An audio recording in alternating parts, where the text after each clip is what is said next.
Last week I made a video about these basalt generators that are crazy fast, 86,000 and 172,000 basalt per hour in a pretty compact and simple to build system. And I teased at the end of the last video that maybe you could make an ancient debris farm with it, and you wouldn't believe what I've done.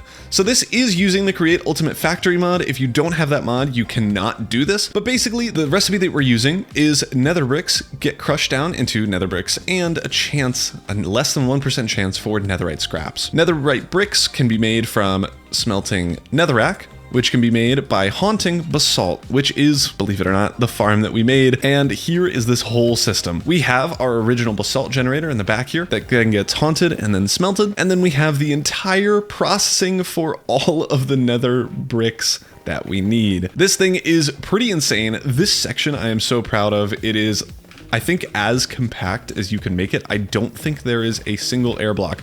There are 5 air blocks in this system, and we have 10 presses for all of the nether bricks that we can manage, and 2 fan systems to push items up 1 block because I wanted to keep it as compact as possible. I hope all the tech nerds love this thing because I find it super interesting, and let's go over what it is that we're doing here in a little bit more detail. So as I mentioned, we are generating basalt here with the same basalt generators that I talked about in last week's video. All that basalt gets dropped down into these item vaults, which are then weighted until we get a stack of them and then brought into both of these smart chutes. These smart chutes drop basalt down to get haunted into netherrack, which then goes into this barrel, out this side, and then dropped in front of this cooking thing to get converted into nether brick. Nether brick is then brought into this item vault here, which is dropped out onto this belt, this small one, brought here up to this depot. This is the compact part I was talking about, into the smart chute that has a fan pushing it upward, bringing it onto this belt, which then drops it out onto all of these compacting things all the way along. There are 10 in total that then, once they make a stack, will drop it out onto this belt here,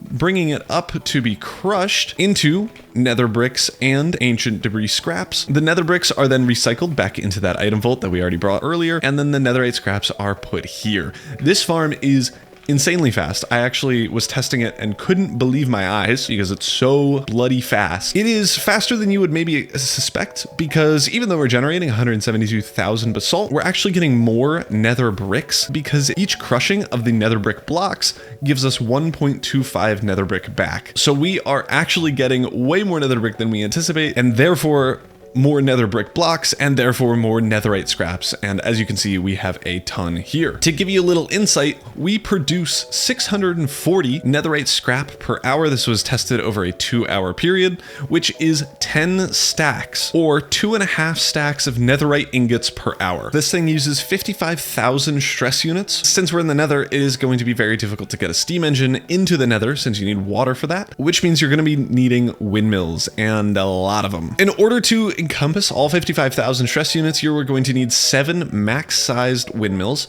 It isn't too bad. I don't think those are too laggy. At least 7 of them aren't. And you could probably make them look good. I know Mr. Beardstone knows how to build, so he has a cool windmill thing that he used in one of his semi-recent videos. But that is quite a bit. That is kind of the only downside to this thing. And I mean, if you're getting, what, 2.5 stacks of netherite ingots, or at least the ability to, in ancient debris in netherite scraps per hour, I think you can deal with it.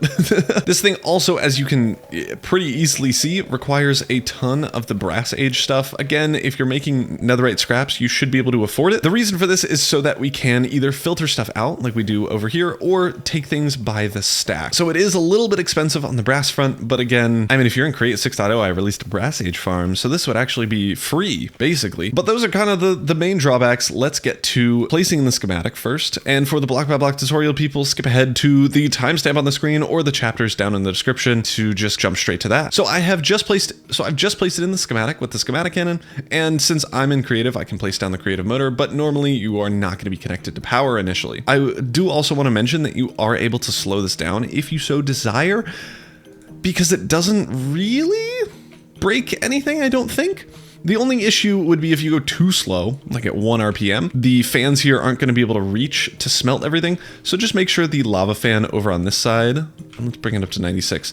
The lava fan over on this side is able to get all the way to this block, and the nether bricks are actually being smelted and created. Before we get any of the lava into this thing, we're going to need to set up our hopper minecarts that should be going in these soul soil blocks. Since we're placing it in with the schematic, it doesn't know to put in hopper minecarts, so we're going to have to do it ourselves. And especially in these tighter areas, it is going to be a little bit of a challenge, but we can make it work. So we're going to need to grab a rail, a minecart, and a sticky piston, and we're going to need to come up to the top here, break some of this basalt and these drills, unfortunately, but we can place them back in. So to place in all the hopper minecarts, we're going to need a rail with a hopper minecart on top of it, break the rail, and then we're going to place in our soul soil, and then let's get a sticky piston facing downwards into the soul soil to push it into this hopper minecart. We're going to place a button next to the sticky piston, and the reason we're doing a sticky piston first is so that we can zero tick this soul soil into this block without moving the minecart either direction, and then we're putting the button on the side so that it actually zero ticks. So if we right click it, you can see that this immediately goes into the block with the hopper minecart. So we're going to do this all the way along, rail,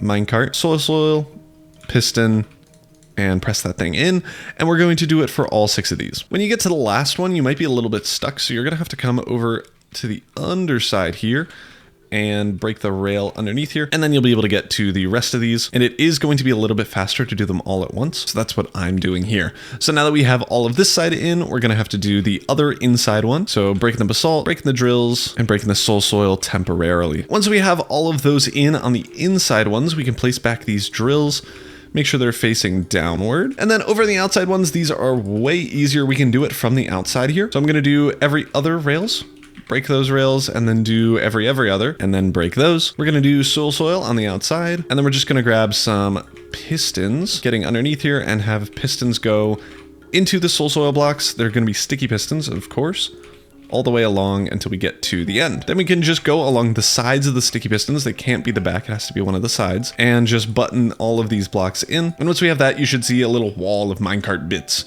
And then we're just gonna do the exact same thing over here. There we go. And now that we have all of those in, we can now get the lava in. The lava can just be placed in, I'm just gonna do 2 of the 6 areas. You can do all 6. You could probably just do 1, honestly, as long as it reaches. I don't think it matters too much. In my schematic thing, if you paste it in normally, it'll have all 6. It shouldn't affect the rates. If it does though, just add more. I mean, that's pretty easy. And once we have that, we have basically the entirety of this system in here. We're gonna come down to the bottom side here and place in a lava source in front of this fan next to the soul campfire. And that'll be for smelting the netherrack into nether bricks. And then we're also going to need to, this one is probably the most annoying thing you'll ever do. We're going to need to break this brass funnel, and you should be able to see in here, this basin has one of these little output chutes here because it is going out onto a depot. We don't want this because then this depot will go up here, get put on this belt, and then get put back into these basins, and it'll forever loop. So what we want to do is grab ourselves a wrench and right click the side of that basin so that it no longer has the hole here. We can put back this funnel, and then we're going to need to come around over to here to the other side where this basin is doing this over here too. We got to remove that, just right click it with a wrench, break this, and then do the same thing on this basin here. So it's just this one, and you'll be able to see just the very little corner of it going to be this basin, not the one to the left, this one here. And if we right click it, you should see that now is removed. That's what we want. And then we can put back that funnel, and we should see that nothing else is going over here. Perfect. We also want to right click over to this area. We might need to do this again once the belt turns on, but we can do that if needed. And then everything else should be good. I think now is a good time to just connect it to power, see what's broken, or if I remembered everything.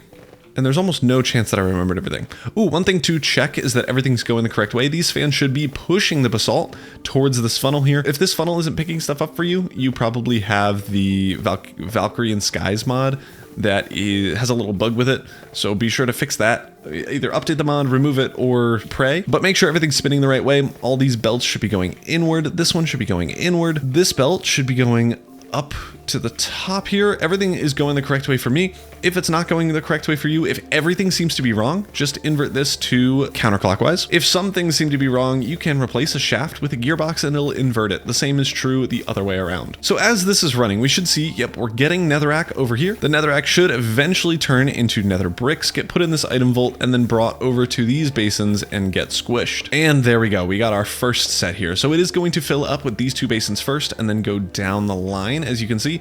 And if we sped it up, we would eventually get to around this area, not all of these will fill up all the time, and that's a good thing. You don't want this to overflow. This would be a nightmare if it overflowed. After we get a stack, we should see the nether brick blocks are going up this belt into the smart chute onto this belt up here to get put into this chest. So we should see that happen in a second. There we go. And that'll now get crushed into netherite scraps, and the netherite bricks will get dropped back over into here. So we should eventually see 1 or 2 netherite scraps getting put into here, and that's when we know the farm is actually working. And there we go. We have some netherite scraps in this barrel. That means the thing is working, and you can just let this thing run. Now let's move on to the block by block tutorial. So to start with the block by block tutorial, we're going to lay out a 9 blocks wide by 10 blocks deep by 8 blocks tall area here, and I am laying it out with frog lights so that you can actually see the build that we're going to be doing, because the nether is way too dark for its own good, and I think it's best if we start with the complex part so that once we're done that, our job is over. We're going to start by going to the far front left and placing in a shaft on the front left corner, so I am using the frog lights included in the build itself, and then we're going to go over 5 blocks in total, including this one, so 1, 2, 3, 4,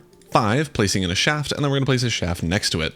This one we're going to connect with a belt, and then this one we're going to go diagonally up, connect those two with a shaft, and then go one more as a little 3-peat, so that'll go up into the future thing that we're going to make soon. Over on this side, we're going to do an encased chain drive, a sideways flippy whippy one. I don't know why this works. I'm not the creator of the create mod. I am the create man, though. I create things in the create mod, and create doesn't feel like a word. Over on this left-hand side, we're going to place in a vertical gearbox. This will eventually power a fan once we get to it. And then over here, we're going to place in a belt system. It should be like this. That is 3 blocks long in total. We're going to place another belt system that is again 3 blocks long, but kind of like offset by 1. We're going to place in 2 shafts right here, and then a shaft here, and connect those 2 with a belt.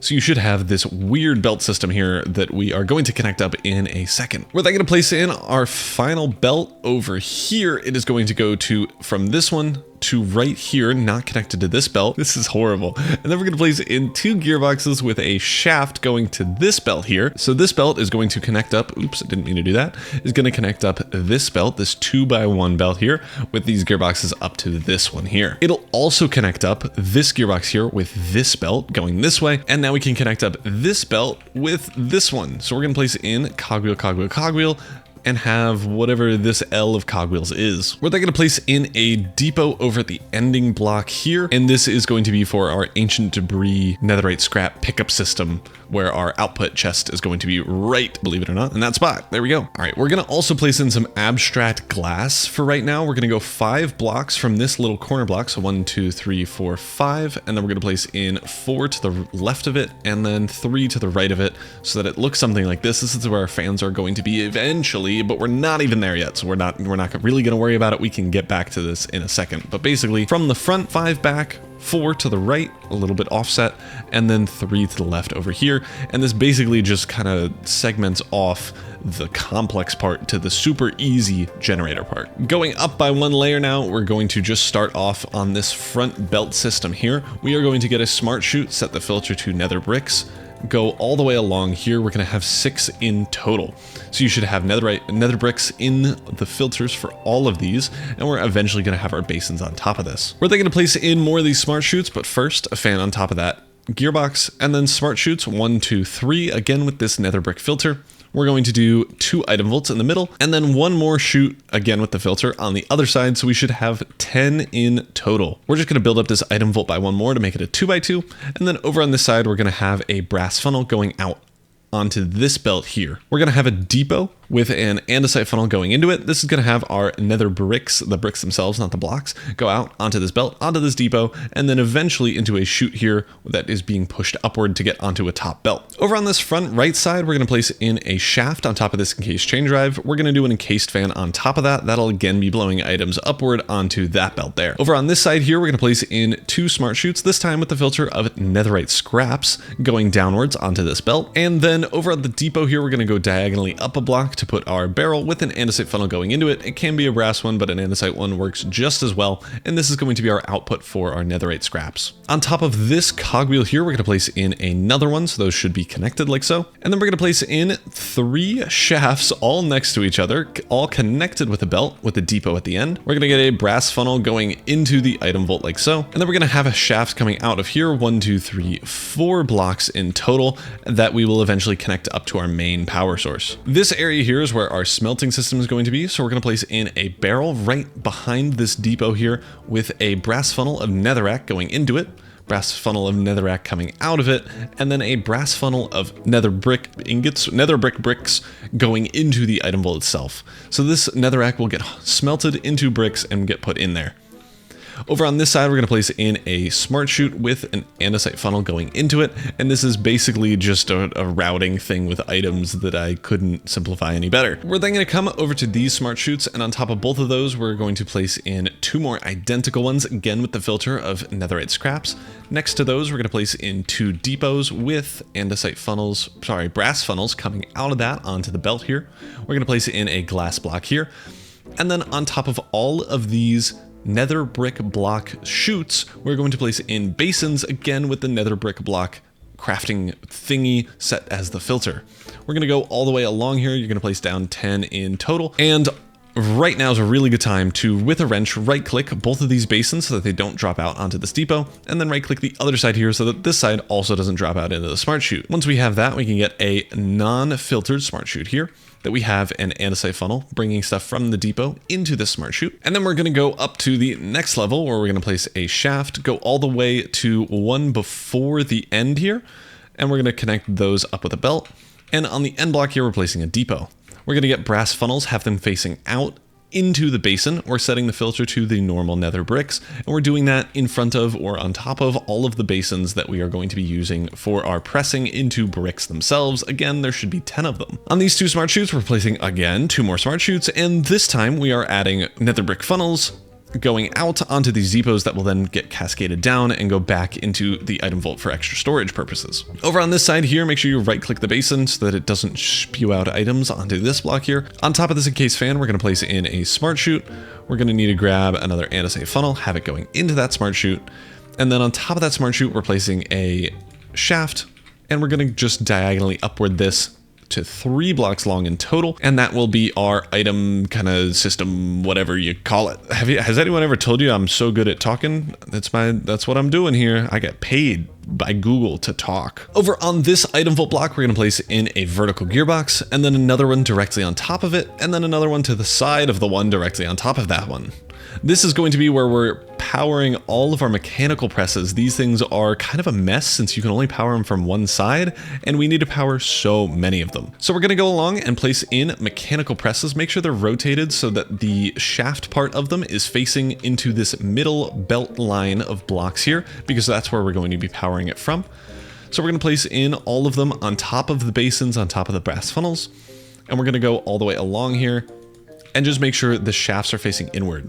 On the inside here, we're just going to place in a row of gearboxes, just the normal ones that should connect up to all of the mechanical presses and these 2 vertical gearboxes. Over on this side of the mechanical press, we're placing in 2 cogwheels on either side, so 4 in total. And this one should be connected up with this belt that we placed in earlier.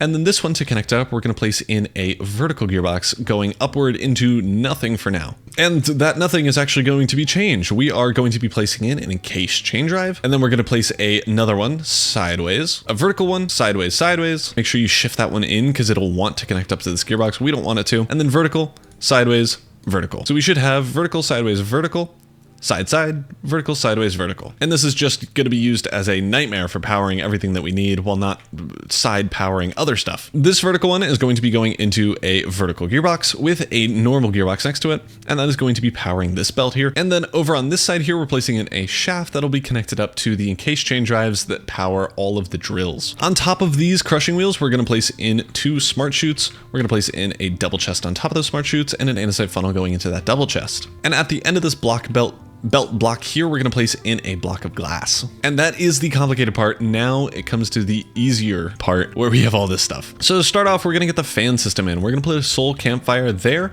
with an encased fan facing towards it. We're gonna place another encased fan, shift click it to make it face the opposite way of what you're facing. And then we're gonna connect both of those up with an encased chain drive. And we're gonna go one more for good measure, I guess. And that good measure is actually to connect it up to other stuff. So we're gonna place in a vertical gearbox here with 2 shafts like so. And I actually lied, we're doing 3 shafts, there we go. We're gonna place in an iron trapdoor here. And now we're able to place in our lava without it flowing everywhere. It might not be good to place this in yet in case you need to break a block up top. You don't want it to fall into the lava, so maybe wait until the very end to place this in, because that's what I'm going to do. But if you like living on the edge, you can totally do that. Connected to this shaft here, we're gonna place in a large cogwheel and our rotation speed controller and bump this up to 256. Make sure it's clockwise, at least to start. If everything's going backwards, you can switch this over to counterclockwise at the end. On the other side of this cogwheel, we're placing in 2 encased chain drives here on top of these shafts in line with this brass funnel and the iron trapdoor here. We're gonna place in 2 smart chutes. We're gonna doing that on both sets of shafts, like so. We're gonna place in 2 shafts diagonally upward from the previous ones. Make sure you don't set the filter, what the heck. And then we're gonna be able to connect these shafts with these ones with a belt. So to do that, they're gonna be 1 block diagonal. And these are going to be just basically consolidating all the basalt that we get into one little area here where they're going into these chutes to then be converted into netherrack. Where they're gonna grab our item vaults and go 1, 2, 3, so that the 3rd block in the row is on top of the smart chute, and then 3 more on the other side. So you should have 6 all the way across, 3 and 3 that are separated perfectly in the middle so that both item vault gets a smart chute on both sides. I was kind of neglecting this area here. We're gonna place in another vertical gearbox on top of this gearbox here. And then we're going to encased chain drive up on both of the encased chain drive lifty bits that we have going so far. Going into all of these item vaults, we're gonna place in 6 hoppers on each side. So there's going to be 24 in total. 4 times 6? Yeah, pro math, man. Pro math. And we're going to place that on all the sides, and then we're going to get some rails. It can be powered rails, it can be normal rails, it can be whatever. The issue with normal rails is that you'll have to do every other because otherwise they will connect, and we don't want that. But with powered rails, you don't have to do that. So that's what I'm doing. It's easier. I'm in creative. I don't have to worry about cost. I mean, you're building this massive thing, so you probably don't either, but if you want to, you can. And on top of all these, we're placing hopper minecarts. You're then gonna break all the rails that you placed hopper minecarts on, as well as the rails in the middle on top of the item vaults once you get all of them in, because you don't want all the rails to remember that they can be the other way sideways and mess up all the minecarts. There we go. Now that we have all 24 minecarts in, we're gonna get in the soul soil to contain them all and make them be safe. We're going to be using sticky pistons to push these in because sticky pistons are able to be 0 ticked. Normal pistons will just push the blocks over, and that is super not helpful. So we're going to place in normal pistons all the way. I'm going to break this glass block because it is kind of in the way. Then we can just place it right back. And in order to properly 0 tick these pistons, we're going to need to place a button on the side of them. You can do any of the sides, just not the back. And then when you press it, it will immediately push it over quickly. And that's exactly what we want. It won't update the minecart to think it should move over. It'll just keep it there. We're going to leave the middle ones for a second because those are a little bit more cramped. And we're gonna go over to the other side and do the same thing. And then over in the middle, it's a little bit more difficult. We're gonna place soul soil on top of the minecarts here, and then we're just gonna push them in from above. And the strategy with the button and the piston is going to be the same. Make sure it's on the side and then just push it in all the way over. There we go. Now that we have all of those in, you can see that we have hoppers and hopper minecarts on top of one another. That should be plenty to keep up with all the basalt that we're generating. And now we can get in the lava and the little bits of generation that we still need to do. I'm gonna place glass in the center. This can be any building block. It doesn't need to be stained glass. It could be whatever, as long as it's not flammable. And that's just to have a place for where you can put the lava. Over on diagonally, the sides of the soul soil, we're going to place in blue ice. This is how you actually make basalt. It's blue ice and lava kind of connected to each other. And we are doing that all the way along. On the end caps here, we're going to place in glass or another non-flammable block, just so that the lava can't flow outward. That is kind of important. And I'm just connecting it up here so that it looks a little bit better. You don't need to do that, just as long as lava can't flow out once we place it in. Even if you're thinking, oh man, we could leave it open because lava will stop flowing there. It will slow down the rates because lava will still try. If we break both of these, this one is always going to be faster because it's trying to go out this way every time, as you can see. So just make sure that this is fully blocked off. You can place in 1 lava source or 6. It doesn't matter as long as lava sources be sourcing. I'm gonna do 6 because it looks way better, but you don't have to. But now that we have that in, you should have this little system here that looks like a pancake that's cut out of an iceberg in Germany or whatever. And then on top of all of these basalt blocks, we're gonna place in drills facing downward to be able to mine the basalt blocks. I bet that's surprising. And then on top of all these drills, we're placing encased chain drives. Now, I think the last thing we need to do after this is to connect up all the encased chain drives together so that they'll be powered. And actually, I did mess up a little bit. We need these to go straight through. So that'll be easy to do. We're gonna need to break both of these glass blocks, replace it with some encased chain drives. Up at the top, we're gonna rotate it 90 degrees so that it's going sideways instead of forward backward. We're doing this same thing over on this side. So sideways at the top, just normal forward backwards in the middle bits. We're gonna extend all of these encased chain drives on the drills by 1 block over here. And then we're gonna get our vertical gearboxes and literally go all the way down the line and connect up all of those. Now that we have that, we may actually be done. So now that we have all that, let's place in the lava on top of that fan block. And let's try to power this thing. Again, it takes 55,000 stress units, so you're gonna need 7+ windmills, max sized in order to generate all this. I would recommend using a stressometer if you're confused and it's not working. I'm gonna cheat and use creative motor because I'm cool like that, and we're gonna plug this thing in. You should immediately see that all these belts start spinning and everything should be connected and spinning. Ooh, you can see we missed a spot. And that is because we just missed a shaft right here. So we're just going to grab a shaft, right click it onto this spot, and then it will start going. It's also good to know that all of the belts are going the correct direction. If, let's say, it's all backwards for you and stuff is shooting out the sides, invert this to the correct direction and you should be good. If the fans are spinning backwards but all the belts are correct, just like invert something here or something, I don't know. You can likely just switch these gearboxes with encased chain drives and that'll invert it. So for me, it's all going backwards now. So I want it to stay gearboxes, but if you're the opposite for whatever reason, you can always do that. And in general, if a gearbox is there and it's going backwards, you can replace it with a shaft as long as it's not powering anything else and you should be good. And the same is true in the other way. So this thing is running. Let's go through all of the things that could be happening to make sure nothing's getting caught up. So first and foremost, we are getting basalt. It should be being haunted into netherrack. If it's stuck in this barrel or something, it's possible that there are blocks in the way that's preventing this funnel from dropping stuff out, which you should check up on. After that, we should see that items are getting thrown into here. It might be hard to see for the nether bricks themselves, so if you're looking over here and these nether bricks are in the basins, then you know everything's working. If you're looking and stuff is either filling up in the item vault, or stuff is filling up on this depot, or filling up in this smart chute here, you might be able to see that this encased fan is going the wrong direction. If you're wearing engineer's goggles and you're looking at the fan, you should be able to see that items move upward because the fan is pushing from below. If it says items move downward, then that means this fan is backwards and you're gonna need to fix that. And honestly, good luck because I don't know how to fix this one. You should see nether bricks coming up over here, all going along this way. You shouldn't have any nether bricks shooting off the sides or the back. If you do, you might have missed a stained glass block here or missed this entire section here where we drop out that nether brick onto the correct belt, but we should see nether brick going up, right up, all the way up into this crushing system, and then dropping down through here, and we already have netherite scraps. I'm so good at the game. Let's go. Now the only thing to do is to make netherite. How do you make netherite? That's a great question. You need gold, and depending on your mod pack, you might have an easy way or a hard way to get gold. If you're just playing the base create, do I have a video for you? This bad boy produces 500 gold ingots per hour, which doesn't sound like a lot. I mean, we produce more netherite scraps per hour with this little thing. I think it's bigger than this. I honestly don't remember. I think it's shorter, but holy cow, is gold hard to get in the base create. If you have an easier way to do it, I would definitely recommend looking up a farm for that or building it yourself. Building farms is fun. But we have netherite scraps fully generated 640 per hour. This bad boy is done, and that is gonna do it for this video. If you're new here, you should subscribe because I'm trying to hit whatever the next milestone is. 15,000? 15,000 right now.